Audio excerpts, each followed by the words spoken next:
Good evening, everybody. Hi. Shalom, dobrý večer. I'd like you all, friends of the Czech culture and particularly Czech literature, welcome at this very special evening dedicated to Jaroslav Hašek, Czech author, and to a new book, translation of Hašek's 5 stories, which is called Human Vanity. As you probably know, Jaroslav Hašek is a worldwide famous Czech writer who is best known for his novel, The Fate of the Good Soldier Švejk during the World War, a novel which has been translated into about 60 languages, making it the most translated novel in Czech literature. And this novel was published exactly 100 years ago, yes, in 1921. So that's why we commemorate his work. But Hašek's work is much bigger. He wrote hundreds, mostly short stories, and some of them were recently translated to Hebrew and published in Israel. And it's my pleasure that both the translator and the publisher are my guests tonight. So welcome, Mr. Pierre Friedman. Hello. Hi, Robert. Good evening. Hello, good evening. And publisher Ouriel Kohn. Welcome, Ouriel. Thank you very much for hosting me. Great to have you here, guys. And my name is Роберт Mikolas. I'm the director of the Czech Center, Czech Cultural Institute in Israel. So I would like to say a few words about our very important guests, both of my friend. Pierre, he's a translator of Czech literature into Hebrew. He lives in Prague. So now he's actually broadcasting from Czech Republic as well. And he studied literature at the Tel Aviv University and in Prague's Charles University. His master's thesis examines the concept of truth, Karel Čapek's, another famous Czech writer. And he translated, among others, 2 books by Karel Čapek, as well as Ladislav Fuchs, The Cremator, and a novel by Joachim Topol. My second guest is the publisher, Ouriel Kohn. He's an editor, essayist, architect. He was born in Argentina, but now he's broadcasting from Israel. He moved to Israel, where he established the independent publishing house, Ascet, in 2012. This publishing house operated until 2016, and in the same year he started a new independent publishing house, 9 Life Press, Neshmot, as our Israeli friends definitely know. Ouriel studied and taught architecture at the Bezalel Academy of Art. He writes regularly about architecture, music, photography, literature, etc. in Israeli newspapers, journals in Hebrew, Spanish, and English. So this is a short introduction. And now, of course, I'm talking a lot. Just one thing for our audience, for our guests watching on Facebook pages of the Czech House Jerusalem and Czech Center Tel Aviv. If you will have any questions, please write, send, and we will try to answer. We would be really pleased if you would have any. And now, Pierre, your latest book we're talking about tonight is Jaroslav Hašek's Human Vanity, a collection of 5 stories. Tell us first why you choose these short stories. Okay, so again, good evening. And first of all, before I begin, Robert, let me thank you and the Czech Center and the Czech House for coming up with the idea for this event. There was a time when my usual answer, whenever anyone asked me when I'm coming to Israel for a visit, was that that when a new translation comes out and the Czech Center invites me. And then there was, I think, 1 year when there was no new translation, and then coronavirus hit. And so we didn't have any event about Czech literature in Hebrew for quite some time now.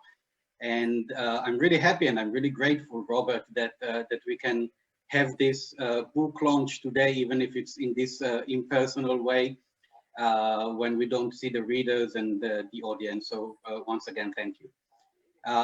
As for your question, it's actually a question that should be addressed to Uriel, because Uriel had the tough work of choosing from Yaroslav's Hashek's almost 1,500 stories. So I think Uriel will be happy to tell us later why he chose those 5 and why only 5. But I can say something about this book from my own perspective, because I think that even those 5 short stories are extremely important. You said that Yaroslav Hašek wrote The Good Soldier Švejk 100 years ago. So for about 100 years now, we only had Švejk in Hebrew in Israel.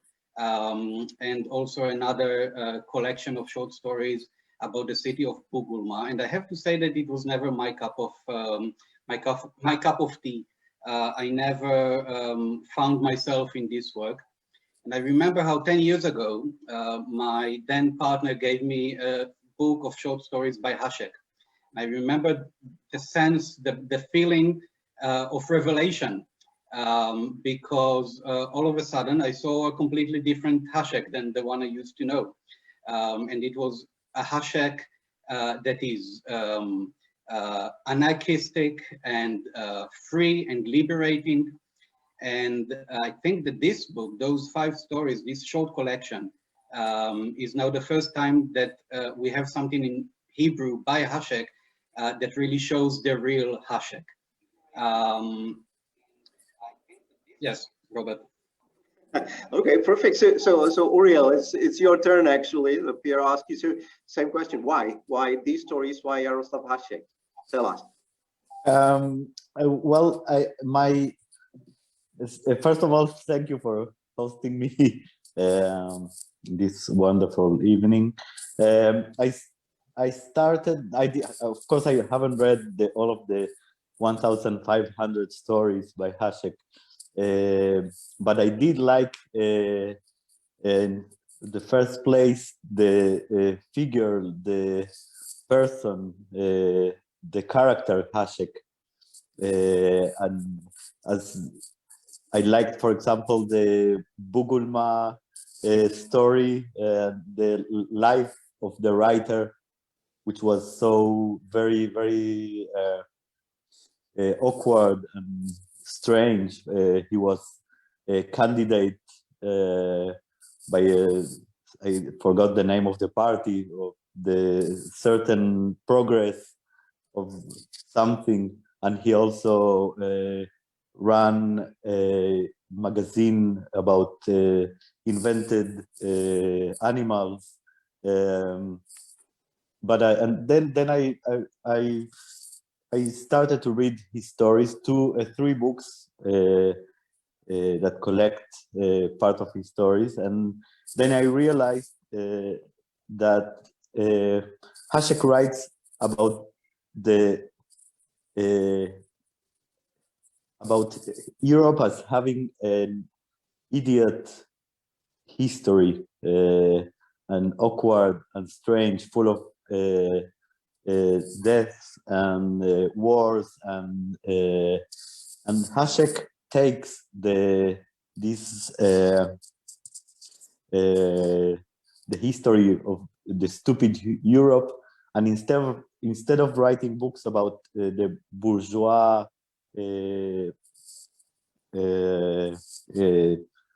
societies and people, he chooses to write about these thieves and people that live in the outskirts of society, and about stupidness of politics, and about strange things. So and then I found this little publishing house in Spain, because I read in Spanish, Italian, and English, and I found this a little publishing house called The Escape, and they had published 3 books by Ashek. And then I started to the task of choosing which stories to translate was very easy, because I chose one by a thief, and one by that animals appear, and then one that about the stupidness of bureaucracy. And in these 5 little stories, we can have a kind of excerpt of the human condition in the 20th century, which was the most stupid and full of blood century of humanity. So then I chose these 5 stories. Started to translate, and then we finished the last touches of the book in Prague, in a kind of meeting in a cafe, drinking beers, and so that was the informal way of choosing what to start with. But the good news is that the people, of course, they love the Ashek stories, and we started to have these very nice reviews and commentaries. So we'll continue to publish more Ashek books, since politics in Israel seems to be like politics in Prague 120 years ago. Pierre, I think there is a very important thing that, and you can tell us more if you're talking about the translation to Hebrew. And there was one great man, author, writer, the Jewish guy who lived in Prague as well, one of Ashek's best friends, and it's actually his job that Ashek's work is worldwide famous until now. Is it correct? You mean Max? Yes, exactly. What you want? No, I just wanted that Max brought was behind Ashek's success abroad, actually. So I just wanted to mention this Czech, German-speaking Jewish, later Israeli author, composer, journalist. Actually, he's best remembered as the friend of Franz Kafka, but he was very good and great friend of Yaroslav Hašek as well, if I'm correct. And there was a question before why only these 5 stories were translated. It's a question for Uriel. We're about to have volumes of Ashek stories, so these 5, because I wanted to tell the readers or the public that Ashek is not only Zweig, and I know that in the past 10 years ago, another publishing house tried to publish this Bugulma, the parties. What I don't remember the name of the book, but so they tried, but people preferred to read Zweig, of course. But Ashek was a great master of the short form, so I wanted both to choose a few stories which are very short, but also making a short book, a very short book, in order to build an introduction for further volumes. So that's the simple answer. The first story of this book, we're talking about human vanity, is called The Corruption Affair of the Magistrate Trainee Bachura. Bachura is a Czech surname. Pierre, tell us a little bit more about this story. Well, I think this story is really exemplary of Hashek. There are two characters in the story. One is Bahura, as you said, who works for the city hall and is like this bureaucratic clerk, just doing his work. And there is another character of Mr. Shedivi, who owns a pub.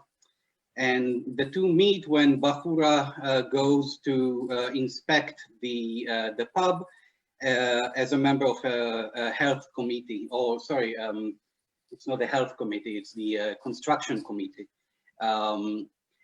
And both of them get into a bureaucratic clash. And I think that it's exemplary of Hashek because both of them, well, we're talking about Hashek, so we can say fucked, right? Both of them get fucked in the end. Bahura tries to fuck Mr. Shedivi. One reason for that is because he can, because he has the upper hand, he has the force, but also just because his boss told him that this is how you do bureaucracy. And Shedivi gets fucked because he's a poor guy who has to do whatever the city hall says. But both of them get punished, and Bahura actually gets punished even worse than Mr. Shedivi. And I think this is what Hashek shows us in almost all of his stories. Everybody gets fucked, and it can be tragic and it can seem cynical, but it's actually liberating. Because let's face it, it's better to know that you're not the only one getting fucked. And that if you get hurt, then someone else right behind you will also get hurt in a second. And this is what Hashek tells us about society. Everyone gets fucked and everyone deserves it, and that we're all screwed. But it's fun. It's funny. So Yes.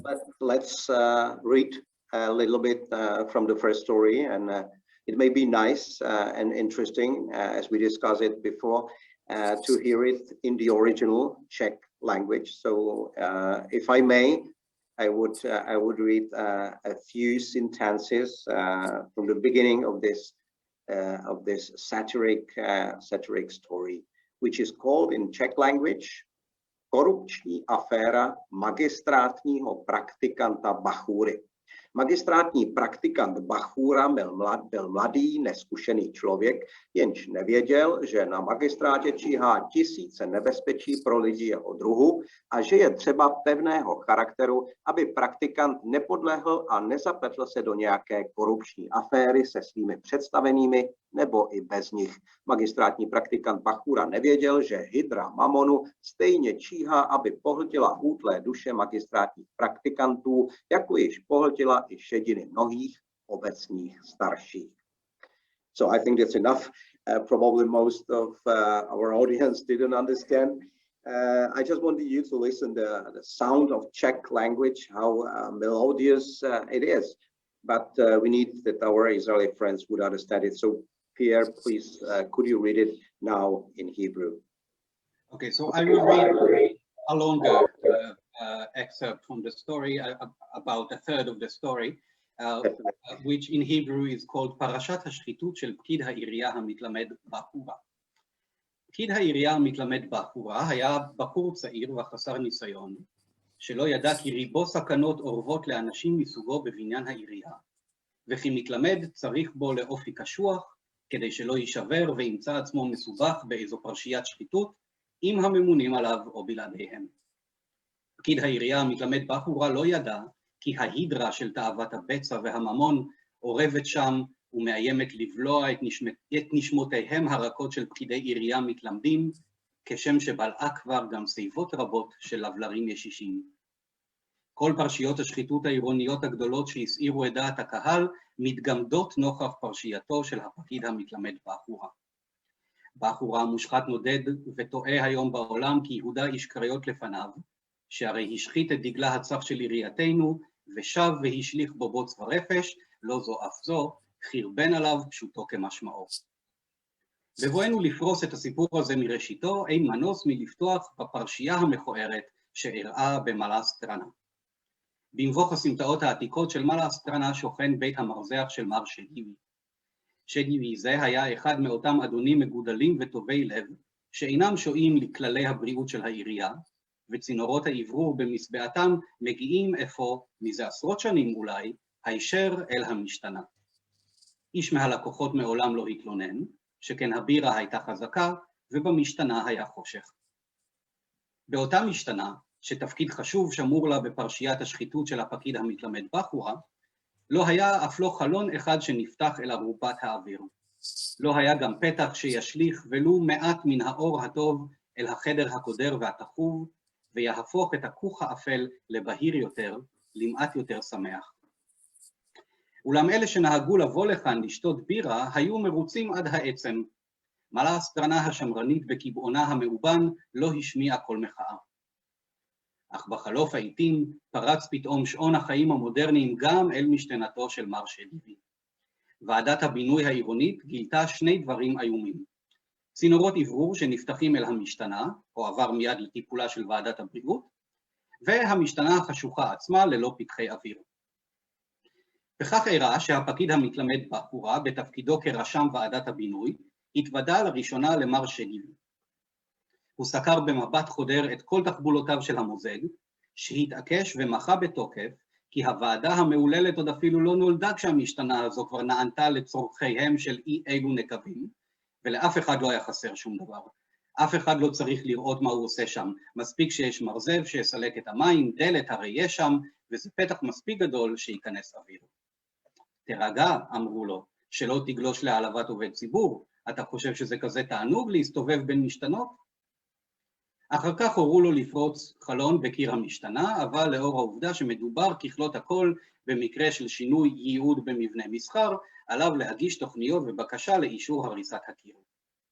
כל זה קרה בבוקר. אחר הצהריים הגיעה ועדת הבריאות. זו הורתה לו להעביר את הצינורות מבעד לאותו פתח שיפתח בקיר אל ארובת האוויר.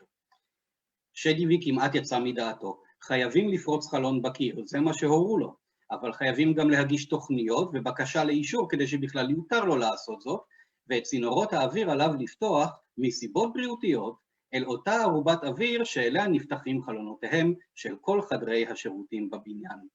ונעצור כאן, ואיך פרשת הבינוי הזו הרסה את החיים גם של שדיוי וגם של בחורה, אפשר לקרוא בספר. רוברט. You're on mute, Robert. So sorry, yeah. Yes. Thank you very much. Actually, you know, if I be listening to you, I mean, anyone from our audience, from our viewers, now I really, you know, wonder how the story will end, and you know, wondering, you know, when I read it till the end. Actually, the story is from Prague. As you could hear, is from Malá Strana, which is a historical neighborhood, very famous, which is called Lesser Town of Prague. So we call it Malá Strana, on the little side of the river. And many Israelis who come to Czech Republic, yeah, they definitely visit this historical neighborhood, this part. And the story actually is happening right there, which is even more interesting. Of course, I know the story, I know the end, as well as our other guest, Ouriel. And Ouriel, I would like to ask you, because now we were listening to Pierre, to this first short story from the book, Human Vanity. Tell us about the other stories you published. Which one is actually your favorite, and why? I think the one about that talks about China. What's I forgot the title. Maybe how Yong-Sang became Christian. Yeah, exactly. Yes, because Ashek knows nothing about China. He knows maybe a few names, but what amuses me about Ashek and the thing that it's very close to our publishing house is this anti-seriousness, not to be serious in literature. because the anti-seriousness is the most serious piece of literature in my, according to my taste. So Ashek knows nothing about these topics, but he's a writer, and we can hear that his language is very elegant in one way, but in the other, it's bullshit. It's nothing, and this nothingness in literature is the very meaning of literature in according to my point of view. So transforming this, how can I say, these materials which are taken from the garbage of society, or from myths that you may read about them in some magazine, he can turn this obsolete material into a great piece of literature. So that's why I like this story specifically, but also this is why Ashek sounds in the story that was read by PR. The municipality of certain place in the Czech Republic sounds exactly like the municipality in Tel Aviv in 2021. Exactly, the same bureaucracy, the same processes, the same obsolete ways of making things, and Ashek is a kind of the other side of the coin of Kafka, because Kafka could write very serious and masterful texts about the human being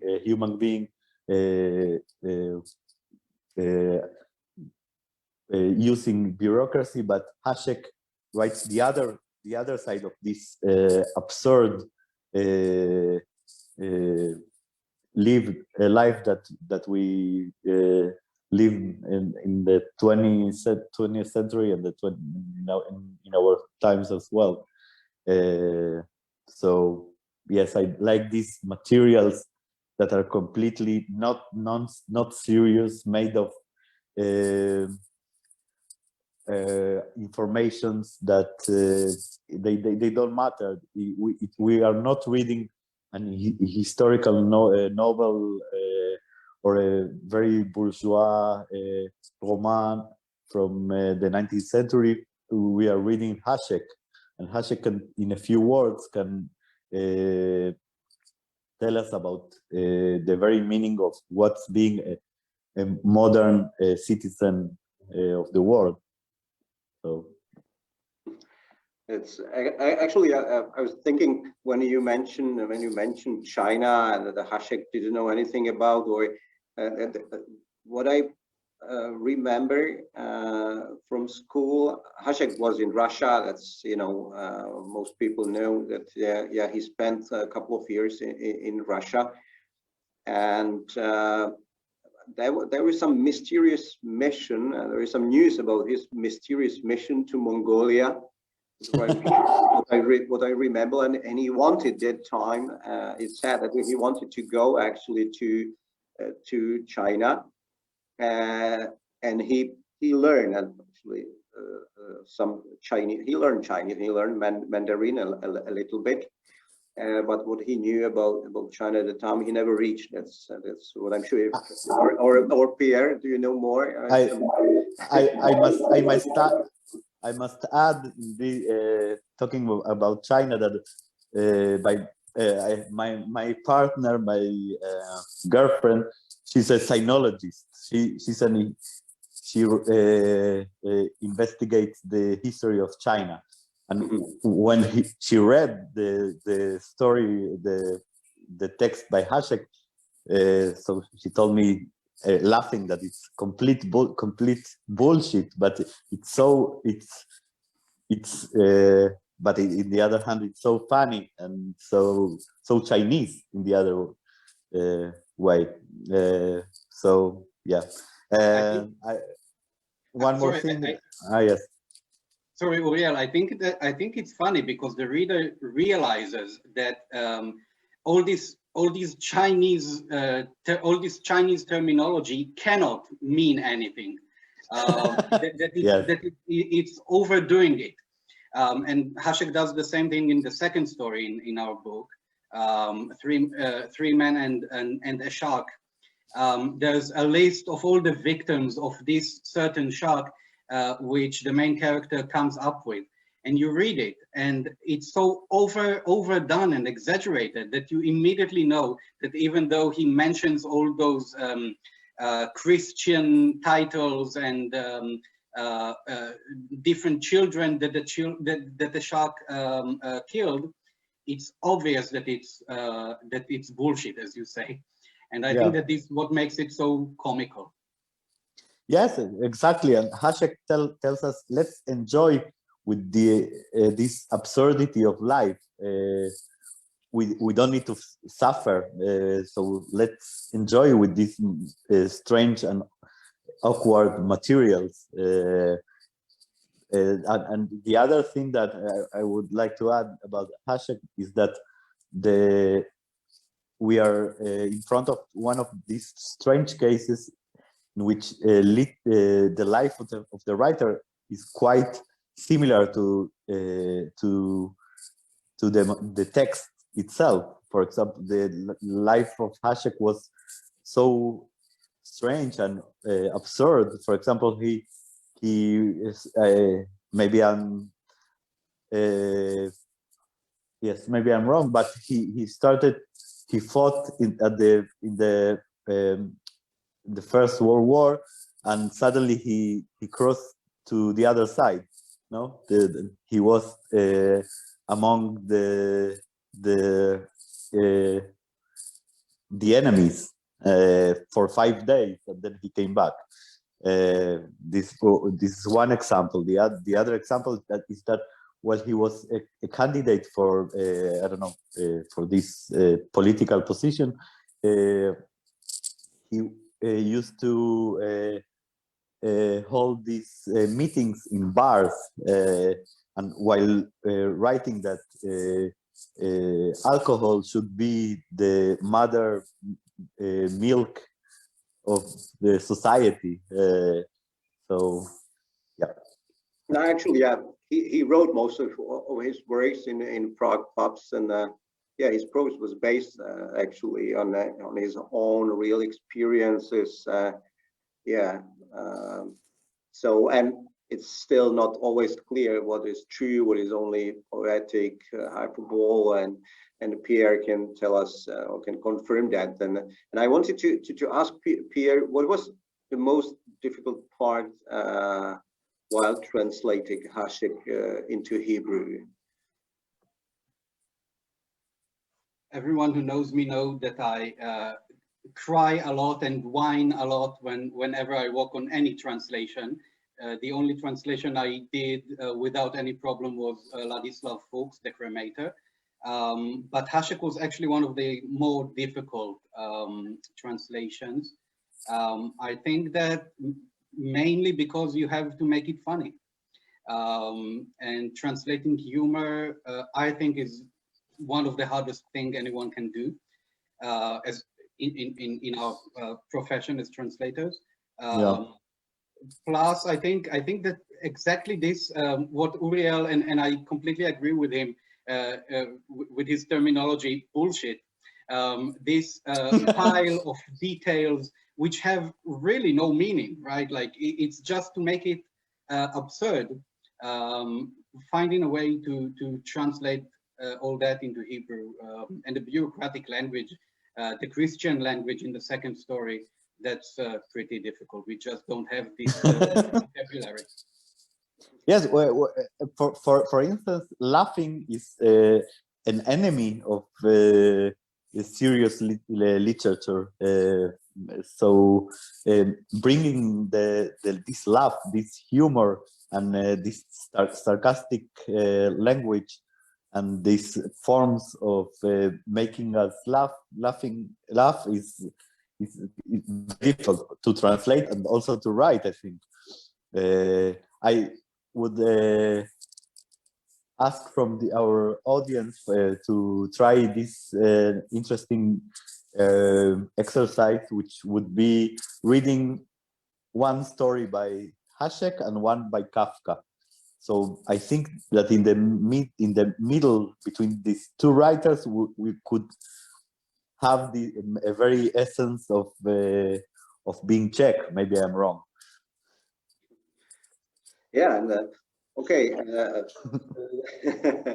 and Pierre, we know that you translated 5 stories. So this book, Human Vanity, now in Hebrew, there are 5 stories. So could you tell us now the name of all 5? We already discussed, I think, three of them. So if you can say again which stories. Yeah, in Hebrew, it's the one about then we have 3 Men and a Shark, שלושה גברים וכריש. We have Human Vanity, היהירות האנושית, איך הפך יונגסנג לנוצרי, and then מסעו של הגנב שייבה, the voyage of the thief Sheba. Okay, excellent. So I believe that your book will be very successful. I hope so in Israel. And as you said at the beginning, that for a long time there hasn't been any Czech book translated into Hebrew. So another question, of course, for both of you, Pierre, what are your next plans? Are you working on other translation of Czech authors to Hebrew? I am currently working on the first ever collection of poetry to come out in a established publishing house of Czech poetry of Yiruslev Sefer, the only Czech to ever win the Nobel Prize for Literature. And amazing. I believe that this will come out maybe by the middle of this year. And then let me ask Uriel if we have any plans. Let's do a second volume of Ashek. And I must add that we are about to print a second edition of the Human Vanity. So already looking forward. So, and what about the Osarot edition? This one? We started with the 4 books. One by Jakob Wasserman, a German writer, and Catherine Mansfield from New Zealand, and Ashek and Garshil, who was one of the best storytellers of Russia. But we're about to continue with the, for example, tales by Dickens, horror tales by Dickens, and the idea is to give a little taste of the literature of each country in this treasure series. So we'll continue. But the Ashek project must go on because people love it, and also it's the way of writing, the style of Ashek has a lot in common with a kind of Israeli way of acting and living life. So we'll continue. That's amazing. That's great to hear. Already looking forward. We introduced today the new book, which hit the Israeli bookstores, which unfortunately, as we all know, have been closed for a long time. Because of COVID.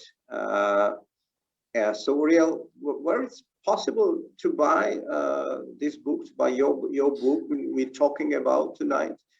Well, stories. online at the website of our publishing house and in each and every bookstore, independent bookstore in Israel. And in 2 weeks, the second edition of the book will arrive in the 2 book chains. So it will be available everywhere. Oh, amazing, amazing. And I can just say that I'm really looking forward for another Ashek stories translated into Hebrew, and thank to Pierre, of course, because it's, as you said, guys, you both, Yaroslav Hašek, you know, it's even he wrote 100 years ago, and it's still so live sometimes, you know, a kind of his humor and satiric stories that's really even now at the beginning of 21st century and the beginning of 20th of 21st century. So I believe you agree with me. And still, you know, there are new even movies adaptation of his work, of course, especially the Schweik, Soldier's Wake, of course, but there are other stories you can still, you know, see in theaters or in cinemas. So I already asked you some question which our audience is interested in as well. So the last few minutes we have. So if you want to add anything, Pierre, if you have anything to say to our audience.